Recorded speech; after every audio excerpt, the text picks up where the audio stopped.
Zach LaVine and the Chicago Bulls got the opportunity to welcome Bradley Beal. In his Phoenix Suns career, Beal kicked the season off injured. Well, he's back, and he's now a teammate of that guy, Kevin Durant, cutting Kevin Durant dunking. Easy deuce from the easy money sniper. And speaking of easy looks, playing with KD, you gotta expect Bill is gonna have the easiest looks ever. He nails the three. That's his first bucket as a Sun. Other end, the Chicago Moneymakers stepping up and showing why they get paid the big bucks. Alex Caruso for three. DeMar DeRozan inside. Zach LaVine on the same type of time. LaVine and DeRozan both had 22. Vucevic, a big money maker. He tried to add, but he misses at the rim. Other end, it's Durant with the easy deuce. Right before the half, Vucevic finally makes his way into this highlight. Positively, he nails the deuce. Third quarter, LaVine's out in transition, and throughout his career, nobody wants to get in front of that. Still can throw it down, ladies and gentlemen. Much more of a scorer nowadays, but he can still throw it down with the best of them. Grayson Allen in the third helps the Suns extend their lead, and then Durant's like, I'll have some of what my man's is having. Allen had 26, Durant had 25.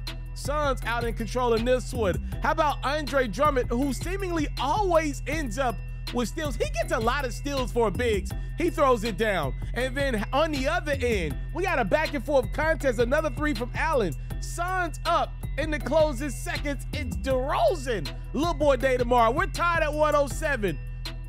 Suns got a chance to win this one at the buzzer. The ball's in the hands of the right man. I like the look from KD. It just does not fall, which means we got overtime in the shot. In the extra frame, it's Caruso going glass. Oh, that's how you feel, huh? Are you keeping it real, huh? Suns down a point late. It's Yusuf Nurkic. The score.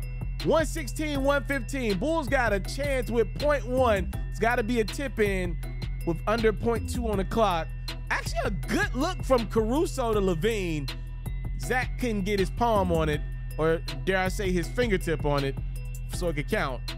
Chicago loses a tight one in overtime to the Suns, 116-115. Game so great, make you want to smack your mama is Victor Wembanyama's first time in the Garden. His Spurs would take it on the Knicks. Well, we thought the game would be about Victor potentially putting up an incredible stat line, and it ended up being about Randall taking Wembanyama's stat line. 23 points, 16 rebounds for Julius. He's been struggling thus far this year. He finally had a really good game. And he wasn't alone. How about the lefties in blue putting on a show in Wembanyama's debut versus the Knicks? Barrett, Brunson, Barrett all getting to the money. And just like that, the Knicks are already up 19 on Victor. In large part, they were up because the rookie couldn't buy one in the first half. 0 for 5 from the field. There are going to be nights like that, ladies and gentlemen. Everybody's had their struggles. My only concern with Victor is a lot of times he's out of position on defense and offense. Just sometimes just kind of like hanging around on the court. Somebody that great, you got to find a way to make sure he's being utilized at all times. Emmanuel Quickly and Mitchell Robinson making impact. Finally, some righties for New York. And then back to the lefties, it's Brunson for three. And speaking of threes, check out the patience from Quentin Grimes. I'm just waiting on my moment. The Knicks are up 26. Barrett adds to it. This was really never close. 24 for Barrett, 25 for Brunson. Wembanyama would find the range somewhat in the second half. He had 14 points. Check out the spin. That's the highlight for the rookie in this one. Overall, a not so favorable debut in the Garden. 14 points, 9 rebounds, and 1 spray for Wembanyama. And when I mean a spray, I mean right there. Brunson just sprays up Wembanyama. That three goes all in the rookie's grill. The Knicks blow it open against the Spurs, 126-105. Brandon Miller. Rookie's got an opportunity to pick up some scoring slack with Terry Rozier out of the lineup for a few games. The Charlotte Hornets hosting the Washington Wizards. Well, Jordan Poole believes the Wizards is his team, but thus far it's been Kyle Kuzma's team. We're looking at who's been producing.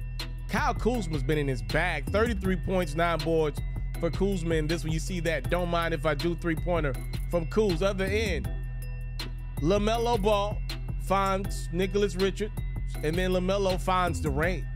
Ball nails the three. Charlotte's got the lead after one. Second quarter, the Kuzma show continues. Kuzma shooting it over the very lengthy Mark Williams. That's not an easy task. Kuzma makes it look easy. How about Danilo Gallinari? He was a casualty in the Marcus Smart, Kristaps Porzingis trade this offseason. He's in Washington now. He goes in one other end. LaMelo nails the three. 34 points for Ball. Third quarter we go, shall we? LaMelo gets a little help. How about Mark Williams inside? That's his 18th consecutive bucket made, the most in Hornets franchise history. Gordon Hayward's going to also add to the cause with a three, but Charlotte's got some work to do because of plays like this from the Wizards. Oh, no. LaMelo gets caught in that cookie jar. Landry Shamet posterizing Ball. Look, I'm just happy to see guys taking charges. It did not end in LaMelo's favor right there. This did, though. Ball with the beautiful dime to Brandon Miller inside for the deuce. But all in all, it was the Wizards' night. Kuzma trying to pull a Shamet. Didn't get high enough. That's actually kind of crazy to think about. The Wizards get the dub, though, 132-116. Two of the game's best players, two-time MVPs, two of the best teams. What more do you need? Steph Curry and the Golden State Warriors in Denver to take on Nikola Jokic and the Nuggets. There is no Jamal Murray, but the Nuggets didn't figure things out since the last time Murray went down due to injury. You saw Jokic inside, then a couple times over, it's MPJ. Denver out in front early. And then there's more Michael Porter Jr. Rarely do you see him do anything outside shoot. He throws in the putback jump. Klay Thompson's nailed a lot of threes throughout his career, nails one more. We got a tight one in the second. You knew at some point Curry would make his way into this highlight. How about the chef cooking up the Joker? It's Steph with a little to Jokic nailing the three. Warriors in a tight one here. They're down 5 still in the second. How about Aaron Gordon and Jokic compiling rebounds? Jokic went in there with the deuce. He had 13 boards to go along with 35 points. Here's two more of them. Big boy basketball on Kevon Looney. Nuggets out in front by 8. Curry's like, all right, it's time for me to do what I gotta do. He nails the three. Moses Moody enjoying some of the fruits of his labor, clocking a couple extra minutes, making the most of it, ties the game up at 70. Then there's Jokic, another grown man deuce inside. And then look at this three from Curry. Oh, we got a game in the fourth. You could argue he was fouled by MPJ. It wasn't called. A near disaster as one of his own guys steps on his elbow. Curry would stay in the game. So with Jokic. Big fella unties this bad boy. Denver's up a point with 70 seconds to go. How about that dime from Jokic to Reggie Jackson? But here's some uncharacteristic bad basketball from Jokic. With the Nuggets up 5, he turns the basketball over to the wrong guy. It's Curry nailing the three. Nuggets are down a deuce. Now Steph gets a chance to tie this game at 107. It's no good. Ball out of bounds off of the Warriors. You see Jokic's like, hurry up, let's get this thing in bound. I got some horse racing bets to place. The Warriors would finally track down the Nuggets. Jackson goes to the line, makes the first, misses the second, which gives the Warriors a chance down 3 to tie this game at the buzzer. But Klay Thompson just couldn't get his hands on the rock the way that he needed to give his team a legit look at the buzzer. Denver holds on to win a tight one, 108-105. The NBA takes Mexico City for some regular season action. The Orlando Magic bringing out the luchador mask in celebration of their technically home matchup against the Atlanta Hawks. First quarter, Trae Young setting it off with the no-look, then the look pass to Jalen Johnson, who's one of the best athletes in the league. On the other end, it's Jalen Suggs going off the glass to Paolo Banchero. Okay, y'all in y'all bag, huh? They bought their bags to Mexico, and it's Louis Young going bonkers in the second quarter, the three-pointer, then the deuce plus the foul, the heart wave. Suggs like, I got some things in my bag too. Jalen with a sick, nasty reverse. We're still in the second. Ice tray goes crazy again. Young, deep threes, nasty fakes, all a part of a 33-point first half for Ice Tray. As you see, the crazy block from EJECTION leads to the leak out, and easy deuce from Trey. He had 41 in this one. Third quarter, Suggs getting some get back inside. Jalen getting some get back outside. Oh, that's how you feel, huh? Oh, you keeping it real, huh? Orlando's up in the fourth. It's Franz Wagner for the fancy ones out there. He puts the Magic up by 7. Banchero spinning and winning and dealing on that baseline with the jump shot. He had 17. DeJounte Murray's like, not so fast, Orlando. We're tied at 117, under a minute to go. Look at the finesse and the English put on that one from Wagner. But here's the response from Atlanta. It's DeJounte for game. Beautiful pass from Ice Tray leads to the Murray three. Magic got one more chance. They put the ball in the hands of their young star and then get the chance at the buzzer, but Jonathan Isaac can't put his hands on the rock. Young can, and just like that, it's the ATL with the win over the ORL in a pretty great game. 120-119 is your final from Mexico City. No Damian Lillard, but a whole lot of Greek freak. Giannis Antetokounmpo and the Milwaukee Bucks in Indiana to take on a very feisty Pacers team thus far this year.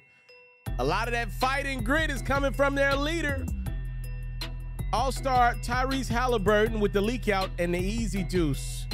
How about this rejection from Isaiah Jackson? You will get nothing, boot champ, and you will like it. Last time out, Jackson got the better of Wemby. I don't know, man. Maybe we got another elite shot blocker right on our hands in Indiana. We shall see. But for now, let's turn our attentions to one of the game's greatest, if not the game's greatest player. His name is Giannis Antetokounmpo, and he had a game to remember. 26 points at the half for Giannis, and he had more in the third, specifically 20 more points in the third quarter. It is the Greek freak just putting an immense amount of pressure on that Indiana defense, relentless in his approach. The Bucks go up a point, but then they go down a head coach. As I've been wondering what they gonna do to the coach. Like, if somebody let them loose, what would they do to the coach? Adrian Griffin, Bucks head coach, gets ejected. Giannis trying to put Indiana away. That deuce counts plus the foul. He had 54 points, but the Pacers had a late run. Benedict Mathurin catches Milwaukee slipping with the putback jam, and then Halliburton goes glass to get over Lopez.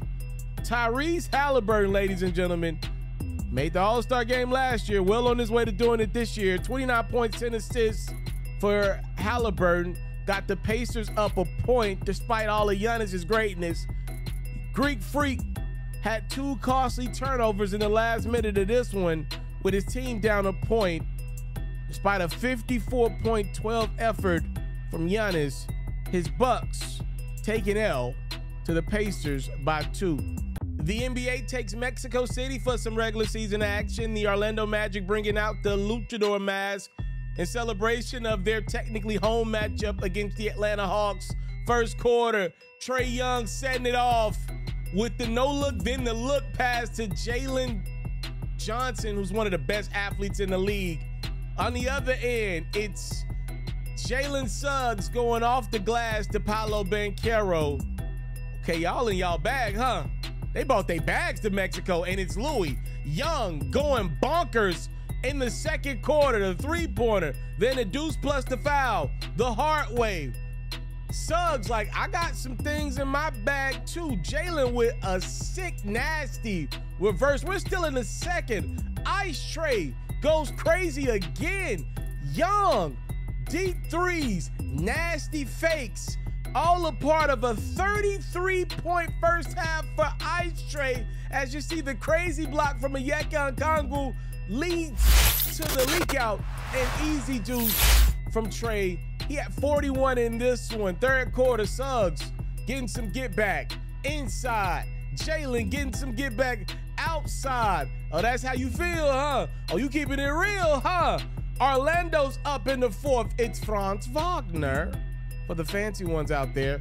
He puts the Magic up by 7. Banchero spinning and winning and dealing on that baseline with the jump shot. He had 17. DeJounte Murray's like, not so fast, Orlando. We're tied at 117, under a minute to go. Look at the finesse and the English put on that one from Wagner. But here's the response from Atlanta. It's DeJounte for game. Beautiful pass from Ice Tray leads to the Murray 3. Magic got one more chance. They put the ball in the hands of their young star and then get the chance at the buzzer, but Jonathan Isaac can't put his hands on the rock. Young can, and just like that, it's the ATL with the win over the ORL in a pretty great game. 120-119 is your final from Mexico City.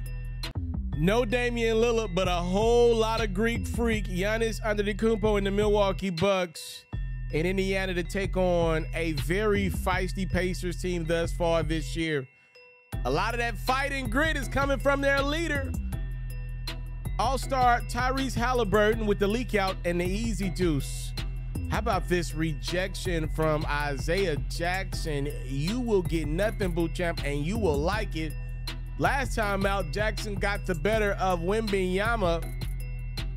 I don't know, man. Maybe we got another elite shot blocker right on our hands in Indiana. We shall see. But for now, let's turn our attentions to one of the game's greatest, if not the game's greatest player. His name is Giannis Antetokounmpo, and he had a game to remember. 26 points at the half for Giannis. And he had more in the third, specifically 20 more points in the third quarter. It is the Greek freak just putting an immense amount of pressure on that Indiana defense, relentless in his approach. The Bucks go up a point, but then they go down a head coach. As I've been wondering what they gonna do to the coach. Like, if somebody let them loose, what would they do to the coach? Adrian Griffin, Bucks head coach, gets ejected. Giannis trying to put Indiana away. That deuce counts plus the foul. He had 54 points, but the Pacers had a late run. Benedict Mathurin catches Milwaukee slipping with the putback jam, and then Halliburton goes glass to get over Lopez. Tyrese Halliburton, ladies and gentlemen, made the All-Star game last year, well on his way to doing it this year. 29 points, 10 assists for Halliburton. Got the Pacers up a point despite all of Giannis' greatness. Greek freak had 2 costly turnovers in the last minute of this one with his team down a point. Despite a 54-point-12 effort from Giannis, his Bucks take an L to the Pacers by 2. Welcome to episode 28 of the Who's Ferro podcast. I am yours truly, the one and only. I am your boy, Who's Ferro. So thank y'all so much for the time, the love, and support that you've given me thus far. I thought we'd dedicate the back end of this episode to another power rankings. My first power rankings didn't go over too well. So when I mean didn't go over too well, for those who don't know, we've changed the format this season of how we do things.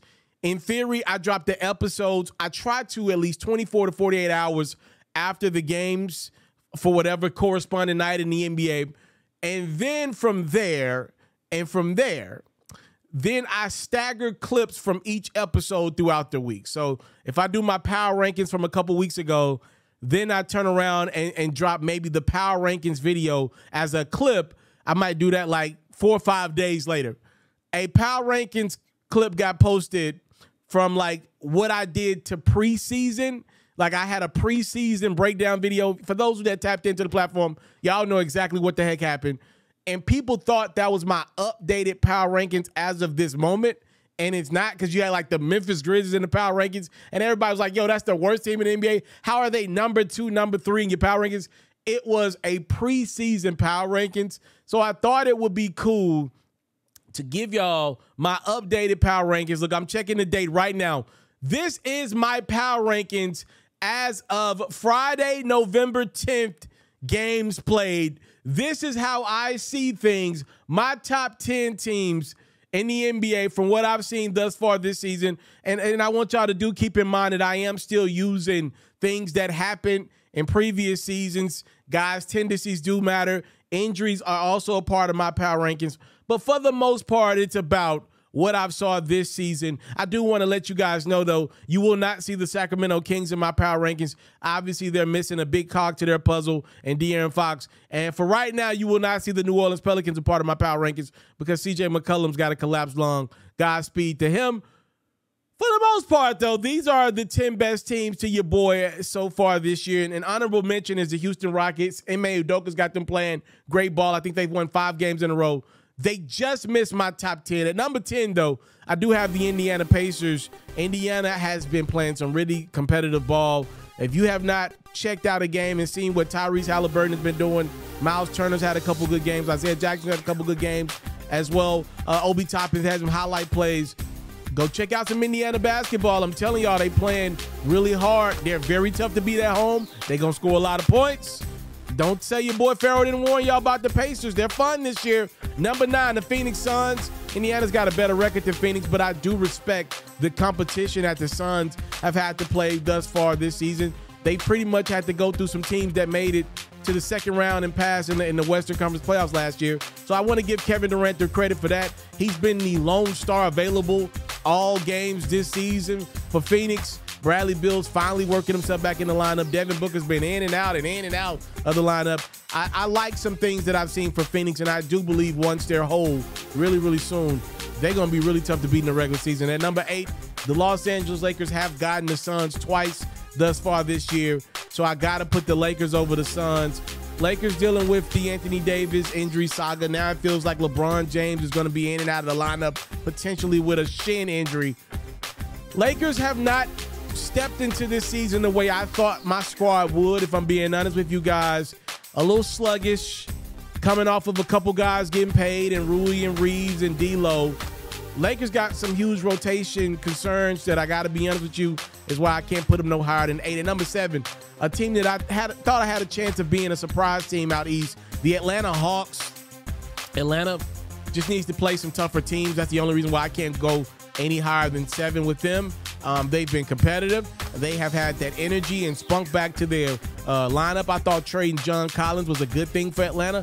John's one of my favorite players in the league, but if I'm being honest with you, Atlanta needed more definition and giving more minutes to Jalen Johnson, who's an athletic 4, right? He could be a 3 or 4 guy. It just has made more sense for Trae Young. They are able to get out and transition and have a little more fun. It appears as if, though, removing John from the fold has allowed DeJounte Murray more room to flourish around. Give Atlanta credit. That's why they're number 7. Number 6, the Minnesota Timberwolves are balling. And it really ain't Minnesota. It's Anthony Edwards is playing out of his mind right now. Anthony Edwards has said, I'm taking that leap forward. And this is a dude that's on the record of saying, yo, I really want to be playing football over basketball right now. The thing is, he's incredibly great at the game of basketball. And there is no game that AE can't be the best player on the court. And when you got a guy like that who's athletically capable of pretty much playing 82 games a year, he doesn't miss a lot of time. He still eats a lot of sweets, but still is just he's just got God-given athletic ability. Yeah, you're going to have to respect and feel Minnesota for quite some time. At number 5, I'm going with the Golden State Warriors. See, I like the Chris Paul trade coming into the year. If y'all remember that, I was high on the Chris Paul trade, and they have not let me down thus far this year. You know, I was concerned about Klay Thompson. I said he's got to be a guy that produces. He can't get back to the old Klay Thompson level, but this is a make-or-break season for Klay Thompson. He's in a contract year, and there's a legit chance the Warriors don't pay him the money that he wants to be paid. He's playing better. Steph is off to another MVP caliber start to the year, but I want to give Klay Thompson credit for playing better. Draymond thus far hasn't been as impactful, but Jonathan Kuminga's starting to figure it out. Again, couple that up with the fact that they got Chris Paul as a voice. When you don't have Steph on the court, you got Chris Paul. That's just going to be very tough to beat the Warriors each minute of a basketball game, because if Steph ain't on the basketball with the level he's still playing at 35, Chris is on the basketball. And though he's, 37, 38, he's still an OG that doesn't make a lot of mistakes. I got Warriors at 5. And number 4, I really could have the Milwaukee Bucks lower on this list if I'm being honest. I'm giving them some grace. Giannis and Dame have been up and down. They have played with their food a couple games, couple of boneheaded plays. Giannis got ejected. Adrian Griffin got ejected. You know, your head coach got to be out there for your squad.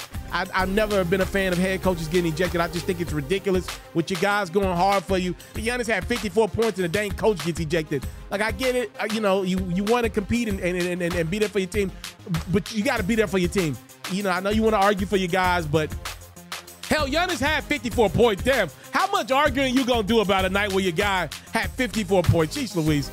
When we talk about the Bucks, they still got to figure some things out. I like the Bucks if they can get you to a game under 2 minutes and it's close. I just love the ability to bring Damian Lillard into the fold and close out a lot of these games. The problem is, in years past, I like Jrue Holiday on the court for minutes 1 through 46. You see, Jrue and what he brings to the table defensively, the Bucks are missing. And Chris Middleton is a shell of himself. Man, most highlights I do, Chris Middleton doesn't even have a play. I have to go check the box score if I missed the Bucks game live to see if Middleton even played in the game.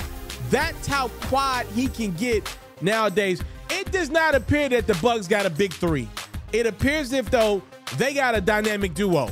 They got a big 2 in Milwaukee. Them days of thinking Middleton's going to figure it out, I think we might be past them. And number 3 on my power ranking, surprisingly, the Philadelphia 76ers currently hold the best record in the Eastern Conference, and they're playing some real basketball. It's pretty much a Joel Embiid-centric offense. I think they're playing in spite of James Harden right now. You dissed us, and you struggling in L.A., and we balling out here in Philadelphia. You didn't want to play with us. You wanted to play with Kawhi and Podcast P, and we balling out. I respect the way Philadelphia's approached this season. That Kelly Oubre signing was critical. Tyrese Maxey seemingly has just been waiting on Harden to hit the dough so he can blossom into an all-star caliber guy like he's, and he will make it this year, by the way. And I can't say enough great things about Embiid and the level that he's playing at right now. Tobias looks to be the happiest guy ever that James Harden is going. I got them at number 3, surprisingly. At number 2, I'm rolling with the Boston Celtics. I know. Philly did beat them last week. The reality is, if these guys played a 7-game series right now, though, I got history that shows me Tatum and Brown and company don't have problems with Embiid in Philadelphia. And that does have to factor in the fact that these two teams just played each other in the Eastern Conference Finals, or the second round, excuse me, and the Celtics were able to come back and win that series against Philadelphia. That's got to hold weight. The playoffs are a big deal for me. Like, I don't just jump teams for no reason. Like, the fact that it's close between the Celtics and Sixers, and I know Philly just beat Boston, but the fact that I got a 7-game series from just a few months ago, and obviously the Sixers lost Harden for whatever that's worth, right? I got to still have the Celtics over the Sixers because they got comparable records. Again, I know Philly just beat Boston, but I know what I see in the Celtics. They got a great squad that I believe on a neutral court, the Celtics would beat the Philadelphia 76ers in 5 games right now. And then number 1 in the hood, I got the Denver Nuggets. I have seen absolutely nothing to tell me that Denver will not be competing for a championship in the NBA Finals this year. Jamal Murray's going to probably be down all of November. We might not see him for a while. I wouldn't be surprised one bit if the Denver Nuggets don't take this thing real slow. Like, they're now in that spot where for Jokic, it's just about championships and how many can he win in his prime before he decides to ride off in the sunset on his horses. For Denver, it's all about championships right now, and I do believe the Denver Nuggets are at a point right now where if you would have asked me 2 years ago, could they hold down the fort without Jamal Murray, I would have said no. But the way they clicking on all cylinders right now, they just throw in guys by committee. Jokic is controlling games so much right now. He is the point guard. So when you look at the fact that you didn't lose your point guard with Jamal Murray going down, you lost a 2 guard. That is a big deal because technically Murray is the one when you look at the lineup. but Jokic is that team's point guard. So when you realize they didn't lose their point guard on the court, I think the Nuggets will be just fine. There's not a game in the NBA that they can't win throughout the regular season, and not too many teams got what it takes regular season and for damn sure not in the postseason to go into Denver, Colorado and win a basketball game. Those are my updated power rankings through November 10th, all right? So everybody out there that was trying to clown me, I'm going to go ahead and post this a part of the episode. Then I think tomorrow we going to clip it. Those are my updated power rankings. No, I do not have the Memphis Grizzlies in my top 10 right now. It was a preseason power ranking, y'all. Again, it's my job to make sure the content makes sense. So I want to thank y'all so much for supporting the previous power rankings. This is the updated one. Move in. Poole's got it. Nice step. High arcer off the glass and good. That's a beautiful. And I want to close this episode out with a quote from Jordan, Kobe Bryant, Poole. Ladies and gentlemen, for those who don't know, the Washington Wizards are 2-6 to start this year. Listening to Jordan Poole, you would think they're 8-0. Jordan Poole continues to talk. And I believe every time he talks, he put his foot or maybe Draymond's fist in his mouth.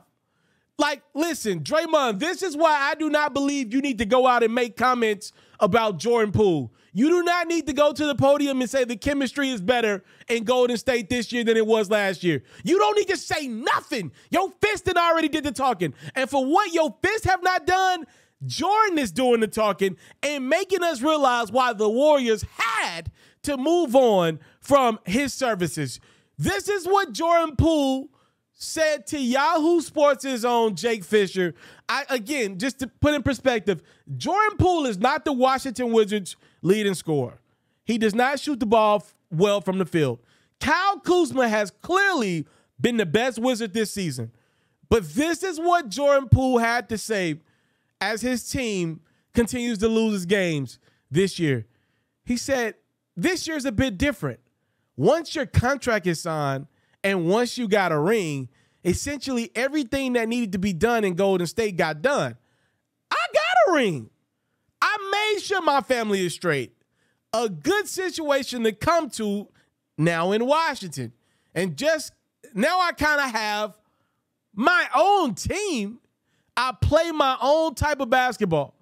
I should do a compilation of the ridiculous plays that Jordan Poole has been making thus far this year. If you have not done so, find a clip on Twitter somewhere. I'm gonna post a clip of some of the things Jordan's done this year. He's shooting Steph Curry no-look shots, but he's missing. He's doing ridiculous fadeaway jump shots. They're getting blocked by Porzingis. He's throwing the rock off the glass down 25 points. This has been a ridiculous start for Jordan Poole. And in his mind, he's done everything. At the age, was he 25? Jordan believes his legacy is already made. He believes he's the greatest Jordan ever put on a Washington Wizards uniform. He does. Jordan Poole has his own team, according to Jordan Poole. I am following the Jordan Poole Washington Wizards saga closely because I don't rule out the possibility of the Wizards trading him. I know they got to wait a while to make the trade. I believe there is a world in which the Wizards trade Jordan Poole. I think they're going to get turned off by these. You ain't win a championship in Washington. You won one with the Warriors. Why should Washington, with you not even being 28 yet, be satisfied with what you did in San Francisco? So now you coming to our squad giving us your ass to kiss. What? What? I keep playing, Jordan. The Wizards going to go trade for Draymond. They going to go bring Draymond. They going to trade John Collins for Draymond. You better stop before we bring Draymond in that locker room again and clean that ass up. I want to thank y'all so much for another tuned in, tapped in episode of the Hoops Ferro podcast. If you have not done so, make sure you subscribe to the platform. It is truly the best way you show people that you are supporting your boy, all right? And more ways to support me are on the way, all right? So time, love, and support is what your boy would never take for granted. Salute. I'm out. I want to salute you, homie, you know, for building your own thing and doing your own thing. Why build theirs? when I believe I can build my own. You've already done it, or I wouldn't be here. I'm already the only elite sports and music journalist in the game today. My goal is simple, to be the best there's ever been. So, please don't go. Make sure you subscribe and follow the journey. It truly means everything to me. I tell stories, I talk music, I cover sports, I am culture, I am Ferro.